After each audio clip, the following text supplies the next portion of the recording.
আসসালামু আলাইকুম। সুপ্রিয় চাকরি প্রার্থী ভাই ও বোনেরা, আশা করি আপনারা সবাই ভালো আছেন।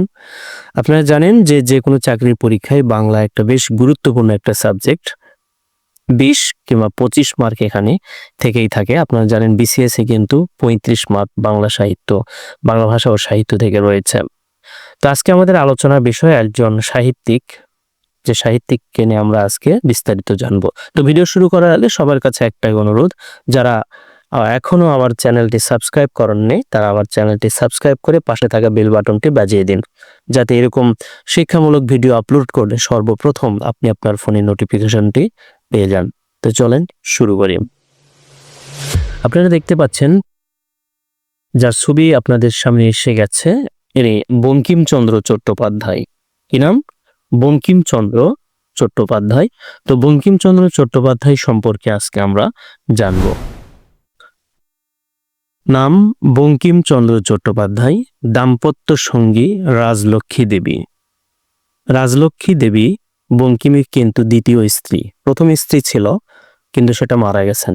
বঙ্কিমচন্দ্রের বয়স যখন 11 বছর, তখন তিনি 5 বছর বয়সে একটা মেয়েকে বিয়ে করেন, কিন্তু ভাগ্যক্রমে সে মারা যায়। জন্মস্থান কাঁঠালপাড়া, 24 পরগনা, পশ্চিমবঙ্গ, এবং জন্ম তারিখ 26 জুন 1838 খ্রিস্টাব্দে। এবং বঙ্কিমচন্দ্রের ছদ্মনাম কমলাকান্ত। এ প্রশ্ন কিন্তু ইম্পর্টেন্ট। বঙ্কিমচন্দ্রের ছদ্মনাম কি? কমলাকান্ত। এবং কলকাতা বিশ্ববিদ্যালয় থেকে বিএ পরীক্ষায় উত্তীর্ণ হন 1958 সালে। কত সালে? 1958 সালে।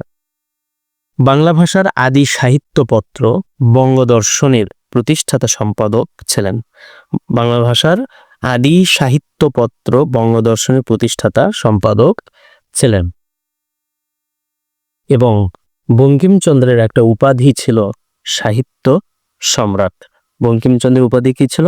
সাহিত্য সম্রাট। তিনি বাংলা উপন্যাসের জনক হিসেবেও পরিচিত। বাংলা ভাষার প্রথম সার্থক ঔপন্যাসিক ছিলেন বঙ্কিমচন্দ্র চট্টোপাধ্যায়। এবং বাংলা সাহিত্যের প্রথম সার্থক উপন্যাস ছিল দুর্গেশ নন্দিনী। তাহলে খুবই খুবই গুরুত্বপূর্ণ একটা প্রশ্ন, যে বাংলা সাহিত্যের প্রথম সার্থক উপন্যাসের নাম কি? দুর্গেশ নন্দিনী। ওকে, প্রথম সার্থক বাংলা উপন্যাস যেটা বাংলা সাহিত্যের দ্বার উন্মোচন করেছিল।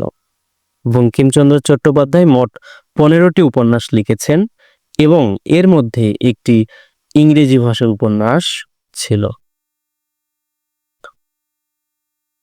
সারা জীবন তিনি অত্যন্ত নিষ্ঠার সাথে কাজ করে যান, যার স্বীকৃতি স্বরূপ ব্রিটিশ সরকার তাকে 2টি উপাধি বা খেতাবে ভূষিত করেন।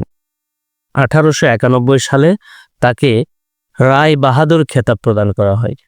খুবই ইম্পর্টেন্ট। কত সালে? 1891 সালে তাকে রায় বাহাদুর খেতাব প্রদান করা হয়, এবং 1894 সালে তাকে companion of the most eminent order of the Indian empire খেতাব প্রদান করা হয়।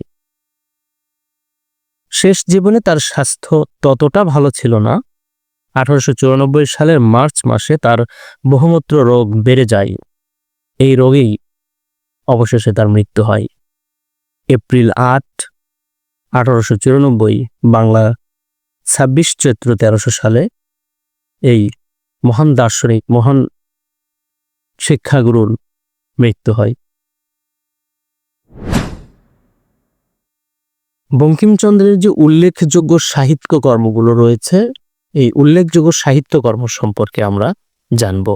প্রথমেই জানব তার উপন্যাস, তার লেখা উপন্যাস নিয়ে। তিনি যে উপন্যাসগুলো লিখেছেন, দুর্গেশ নন্দিনী, আমরা জানি যে দুর্গেশ নন্দিনী বাংলা সাহিত্যের প্রথম সার্থক উপন্যাস, এবং সেই সাথে বাংলা সাহিত্যের প্রথম সার্থক ঔপন্যাসিক ছিল কে? বঙ্কিমচন্দ্র চট্টোপাধ্যায়।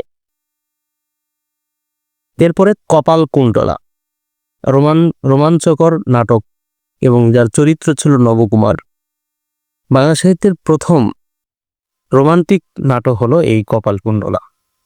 তাহলে বাংলা সাহিত্যের প্রথম রোমান্টিক নাটকের নাম কি? কপালকুণ্ডলা, এবং নাটকের চরিত্র ছিল নবকুমার। মৃণালিনীর চরিত্র ছিল মনোরমা। বিশ্ববৃক্ষ বিষবৃক্ষর একটি সামাজিক উপন্যাস এবং এর চরিত্র ছিল কুন্দন সুন্দরী। বিষবৃক্ষ কি ধরনের উপন্যাস? সামাজিক উপন্যাস। এই প্রশ্ন অনেক এসেছে। বিষবৃক্ষ কি ধরনের উপন্যাস? একটা সামাজিক উপন্যাস এবং এর চরিত্র হলো কুন্দন সুন্দরী। এরপরে আছে হলো ইন্দিরা, যুগলাঙ্গুরীয়, চন্দ্রশেখর, রাধারানী, রজনী, কৃষ্ণকান্তের উইল, রাজসিংহ। এটা একটা ঐতিহাসিক নাটক।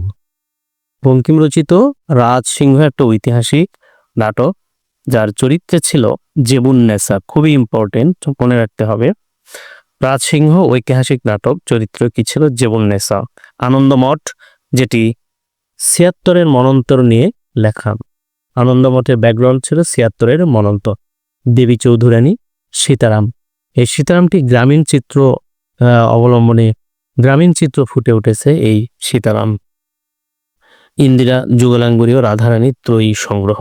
ইন্দিরা, যুগলাঙ্গুরীয় এবং রাধারানী এগুলো ত্রয়ী সংগ্রহ, মানে এই তিনটা একটা গ্রন্থ আর কি। দেবী চৌধুরানী, আনন্দমঠ, সীতারাম ত্রয়ী উপন্যাস। এই দেবী চৌধুরানী, আনন্দমঠ, সীতারাম ত্রয়ী উপন্যাস। রাজমোহনস ওয়াইফ এটি বঙ্কিম রচিত একমাত্র ইংরেজি ভাষায় উপন্যাস। এরপরে আমরা জানব প্রবন্ধ সম্পর্কে। বঙ্কিম রচিত প্রবন্ধগুলোর মধ্যে রয়েছে কমলাকান্তের দপ্তর, এটা একটা রম্য রচনা। লোকরহস্য, বিজ্ঞানের রহস্য, প্রবন্ধ পুস্তক, কৃষ্ণ চরিত্র, মুচিরাম গুড়ের জীবনচরিত, এটা ব্যঙ্গ কবিতা, ব্যঙ্গ প্রবন্ধ।